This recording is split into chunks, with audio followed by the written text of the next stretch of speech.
నాగార్జున గారు ఈ నెల 2వ తేదీన ఆనరబుల్ మినిస్టర్ కొండా సురేఖ గారు ఇచ్చినటువంటి డిరాగేటరీ స్టేట్మెంట్స్ ఆయన్ని వారి యొక్క కుటుంబాన్ని అప్రతిష్ట పాలు చేశారు అనేది వాళ్ళ కుటుంబ నేపథ్యంలో వాళ్ళకి కేటీఆర్కి ఈ కొండా సురేఖ గారికి ఉన్నటువంటి రాజకీయ విభేదాల వలన వారి యొక్క కుటుంబాన్ని దీనిలోకి లాగారు, మా కుటుంబాన్ని అప్రతిష్ట పాలు చేశారు అని చెప్పి ఈ నెల 3వ తేదీన వారు ఇచ్చినటువంటి స్టేట్మెంట్ మీద నాగార్జున గారు at the time he was in Visakhapatnam, immediately he reached to Hyderabad.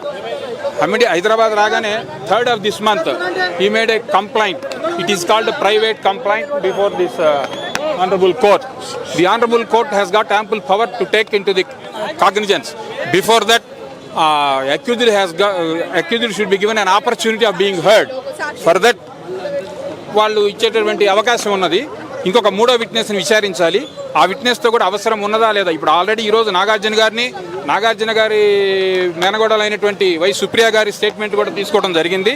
ఆ రోజు 2వ తేదీనే వారి యొక్క స్టేట్మెంట్లు రికార్డ్ అంటే కంప్లైంట్లు ఇవ్వడం జరిగింది. యాజ్ ఇట్ ఈస్గా కంప్లైంట్ని ఇచ్చిన దాన్ని సోరన్ స్టేట్మెంట్ అంటారు. Soren statement complainant at the same time first witness అయినటువంటి వై సుప్రియ గారు కోర్టు వారి ముందు స్టేట్మెంట్స్ తీసుకోవడం జరిగింది. కోర్టు వారు తీసుకున్నారు. నెక్స్ట్ అడ్జోర్న్ చేశారు. మ్యాటర్ ఎప్పటికి అడ్జోర్న్ చేశారు. By the time I came out. కాబట్టి ఆ తర్వాత ఏం జరిగింది అనేది నాకు తెలియదు. ఎనీవే అంతవరకు మ్యాటర్ జరిగింది. ఈరోజు నాగార్జున గారు మాది చాలా గౌరవనీయమైన కుటుంబము. గత 50-60 సంవత్సరాల నుంచి కూడా మా నాన్నగారు అక్కినే నాగేశ్వరరావు గారి దగ్గర నుంచి యావదాంధ్రులకి అందరికి తెలిసిన విషయమే. మోరోవర్ నేను తెలుగు, హిందీ, తమిళ్ నేషనల్ లెవెల్లో నేను పాపులర్ ఫిగర్ని. మాకు అటువంటి రెప్యుటేషన్ ఉన్నది. నాకేగా ఈవెన్ మై సన్ చైతన్య కూడా తెలుగు, తమిళ్, హిందీ భాషలో నటించడం జరిగింది. అత్యంత మేము రెప్యుటేటెడ్ ఫ్యామిలీ. మా రెప్యుటేషన్ని ఆనరబుల్ మినిస్టర్ కొండా సురేఖ వాళ్ళ మధ్య ఉన్నటువంటి రాజకీయ విభేదాలను, కేటీఆర్కి వారికి మధ్య ఉన్నటువంటి రాజకీయ విభేదాలని దాన్ని ఆయుధంగా చేసుకొని మా కుటుంబం మీద అప్రతిష్ట పాలు చేశారు. కాబట్టి దీన్ని కోర్టు వారు సముచితమైనటువంటి చట్టపరంగా సముచితమైనటువంటి యాక్షన్ తీసుకోవాల్సి ఉంటుంది అని కోర్టు వారికి చివరిలో వారు విన్నపం చేయడం జరిగింది. 395 ప్రకారంగా కొండా సురేఖ మీద చర్యలు తీసుకోమని నాగార్జున ఏమన్నా కోరాడా? ఎస్, ఖచ్చితంగా కోరాడు. దీనికి ఏమవుతుందంటే ఇది ప్రైవేట్ కంప్లైంట్ వేశారు. ఈ ప్రైవేట్ కంప్లైంట్ని టేకెన్ ఆన్ ఫైల్ చేయబోయే ముందు కోర్టు వారు మొన్న జూలై 1వ తేదీ నుంచి క్రిమినల్ చట్టాలు మారినాయి. మీకు అందరికి కూడా సుపరిచితమే. బహుశా ఆ కొత్త చట్టాల ప్రకారం అక్యూజ్డ్ నిందితురాలు, ఈ కేసులో ఎవరినైతే నిందితురాలుగా కొండా సురేఖను సూచించారో ఆ కొండా సురేఖ కూడా అవకాశం ఇవ్వాలి. ముందు ఆపర్చునిటీ ఆఫ్ బీయింగ్ హర్డ్ అనేది ఇవ్వాలి. వాళ్ళకు కూడా అవకాశం ఇచ్చిన తర్వాతే కాగ్నిజెన్స్ టేకెన్ ఆన్ ఫైల్ చేయాలి. అలా చేసే అవకాశం ఉంది. అది చేస్తారు. వాళ్ళని కూడా పిలుస్తారు. ఫస్ట్ అవకాశం ఇస్తారు, ముందు అవకాశం ఇస్తారు. Before that court is not going to give a CC number. That's what the law says.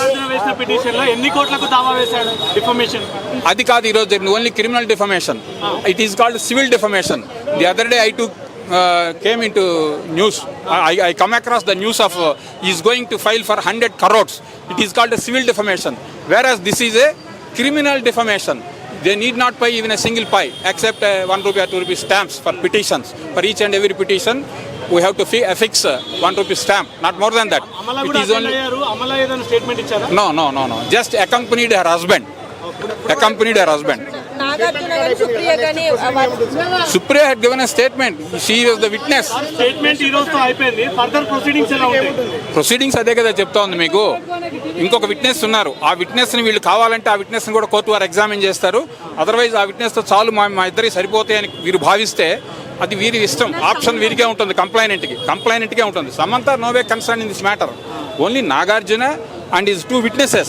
Already first witness also disposed. ఆవిడ సాక్ష్యాన్ని కోర్టు వారి ముందు చెప్పడం జరిగింది. ఇంకొక సెకండ్ విట్నెస్ ఉన్నారు. వారిని కోర్టు వారు ఈరోజు ఇంకా విచారించలేదు.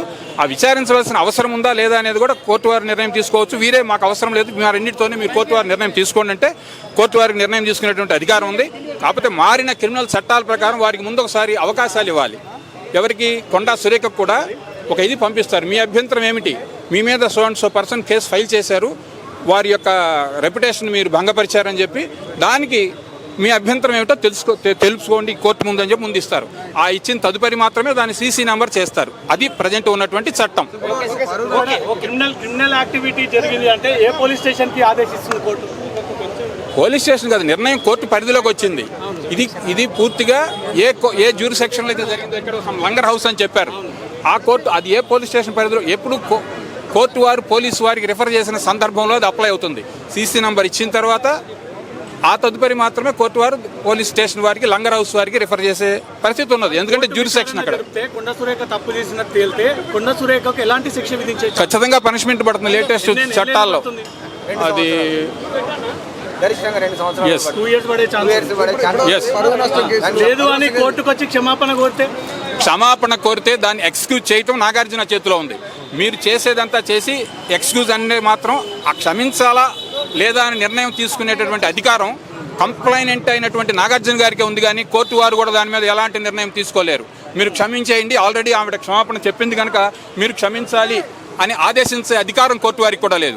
నాగార్జున గారే చెప్పినట్టు కూడా ఆధారాలు ఒకవేళ కోర్టులో produce no even then court వారికి కూడా ఎలాంటి అధికారం లేదు. మీరు ఆమె క్షమాపణ చెప్పింది కనుక మీరు కంప్లైంట్ విత్డ్రా చేసుకోండి అనేటటువంటి అధికారం కోర్టు వారికి కూడా లేదు. ఆయన మనస్ఫూర్తిగా క్షమాపణ చెప్తే విత్డ్రా చేసుకోవచ్చు. There are two kinds of offences. One is compoundable, the other is non-compoundable. Of course, it comes under the compoundable offence. అంటే నేరాన్ని రాజీ చేసుకోవచ్చు ఇద్దరు పార్టీలు అంగీకరిస్తే.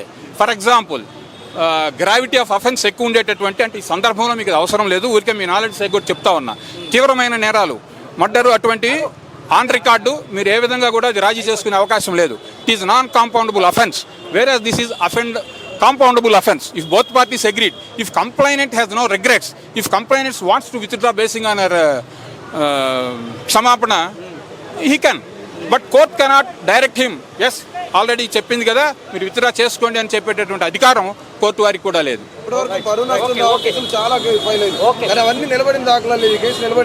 నిలబడే అవకాశం ఉంటుందా అంటే పెట్టిన వాళ్ళు ఇది ఫ్యాక్ట్ అని నిరూపణ చేస్తే ఉండదు. ఊరికి ఎలిగేషన్ అంటారు. ఇప్పటి వరకు ఆనరబుల్ మినిస్టర్ కొండా సురేఖ్ గారు చేసింది కేవలం ఎలిగేషన్ మాత్రమే. ఒకరి మీద ఏవైనా ఒక ఎలిగేషన్ చేస్తే ఆ ఎలిగేషన్ నిరూపించవలసినటువంటి బాధ్యత వాళ్ళది. నిరూపించలేనప్పుడు ఇటువంటి డెరాగేటరీ రిమార్క్స్ మీద వారిపై కోర్టు వారు చర్య తీసుకోవచ్చు. ఇది only criminal defamation, it won't come under the civil defamation. మీరు ఇంతకుముందు ప్రశ్నించారు నన్ను 100 కోట్లకి అని, అది సివిల్ డిఫమేషన్ కింద వస్తుంది. వారు 100 కోట్లకు వేస్తున్నారని చెప్పి న్యూస్లో మేము కూడా చూడటం జరిగింది. అది వేసినట్టు ఇంకా లేదు, అయినా అది క్రిమినల్ కాదు, సివిల్ పరిధిలోకి వస్తుంది. వారు అప్పుడు దాని కోర్టు ఫీజు వగైరాలు కట్టవలసి ఉంటుంది. It takes a lot of time. It is separate. ఇది వేరు అది వేరు, పూర్తిగా దీనికి దానికి సంబంధం లేదు. ఇప్పుడు ఆపరేషన్ లేకుండానే మోకాళ్లకు ప్లాస్మా ట్రీట్మెంట్. మీ ఆర్థోపెడిక్ సమస్యలన్నిటికీ రోబోటిక్ టెక్నాలజీ ద్వారా తక్కువ ఖర్చుతో శాశ్వత పరిష్కారం. ఫ్రీ కన్సల్టేషన్, ప్రతి ట్రీట్మెంట్ పై 20% డిస్కౌంట్. ఈ ఆఫర్ కొద్ది రోజులు మాత్రమే, త్వరపడండి. V9 hospitals 9281465842.